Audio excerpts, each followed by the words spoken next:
ಕೇಂದ್ರ ಸರ್ಕಾರನೇ ಎಲ್ಲ ಮಾಡೋದಾದರೆ ನನ್ನ ಪ್ರಕಾರ ಎಲ್ಲ ರಾಜ್ಯ ಸರ್ಕಾರನೂ ಡಿಸ್ಮಿಸ್ ಮಾಡ್ಬೋದಪ್ಪ. ನೀವೇ ನಡೆಸ್ಕೊಂಡು ಹೋಗ್ಬೋದು ಕೇಂದ್ರ ಸರ್ಕಾರದವರ ಇಡೀ ದೇಶನ. ಅಲ್ಲ, ಅದು ಈಗ ರಾಜ್ಯ ಸರ್ಕಾರಗಳು ತೀರ್ಮಾನ ತಗೊಳ್ಳಿ, ಅನುಮತಿ ಕೊಡಬೇಕಾ ಬೇಡವಾ ಅನ್ನೋದು. ಹಾಗಿದ್ರೆ ಡಬಲ್ ಪರ್ಮಿಷನ್ ಯಾಕೆ ಕೊಟ್ರಿ? ಮಣತಿನ ಕೊಟ್ರಾ?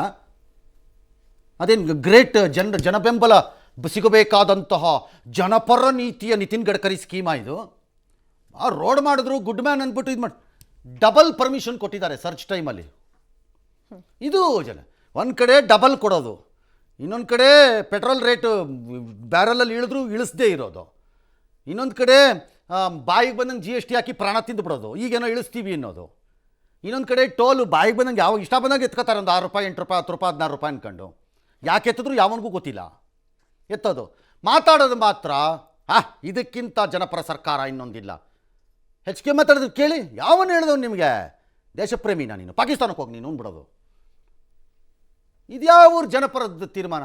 ಹೌ ಕ್ಯಾನ್ ಸರ್ಜ್ ಇದು 2 ಟೈಮ್ಸ್? ಇದು ಮಧ್ಯಮ ವರ್ಗದ್ದು ಹೊಡೆಯೋದು ಏಟನ್ನು. ಇನ್ನೊಂದು ಕಡೆ ಆಯಿತು ಪೊಲ್ಯೂಷನ್ನು ಕಂಟ್ರೋಲು ಎಲ್ಲ ಸರಿ, 10 ವರ್ಷದ ಗಾಡಿ ಎತ್ಬಿಡು ಅನ್ನೋದು. ನಿಮ್ಮ ಸರ್ಕಾರಗಳಲ್ಲಿ ಎಷ್ಟು ವರ್ಷದ ಗಾಡಿಗಳಿವೆ ತೆಕ್ಕೊಂಡು ನೋಡಿ. ನಿಮ್ಮ ಗಂಟೆನ ಹೋಗಬೇಕು ನಿಮಗೆ ಯಾವೊಂದೋ ಕಾಸಲ್ಲಿ ಗಾಡಿ ತೊಗೊಂಬಂದು ನಿಲ್ಸೋಕ್ಕೆ.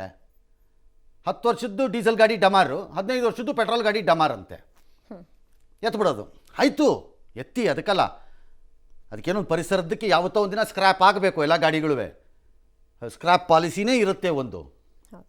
ಎಲ್ಲ ಹಿಂಗೆ ಮಾತಾಡೋದು ಮಾತ್ರ ನಾವು ಜನಪರ, ಅವ್ರ ಜನ ವಿರೋಧಿ ಅಂತ. ನೀವೇನು? ನೀವು ಅದೇ ಸುಮ್ಮನೆ ರೋಡ್ ಮಾಡಿ ಕೊಟ್ಬಿಟ್ರೆ ಆಗಲ್ಲ. GST 4 ಲಕ್ಷ ಕೋಟಿ ಬಂತು ಅಂದರೆ ಉಪ್ಪಿನಕಾಯಿ ಹಾಕೊಂಡು ನೆಕ್ಕಳಿ. ಜನರ ಬದುಕು ಹಾಳಾಗೋಗೋದಾದರೆ 40 ಲಕ್ಷ ಬಂದರೂ ನನಗೇನಾಗಬೇಕು ಅಂತೀನಿ. ಎಸ್.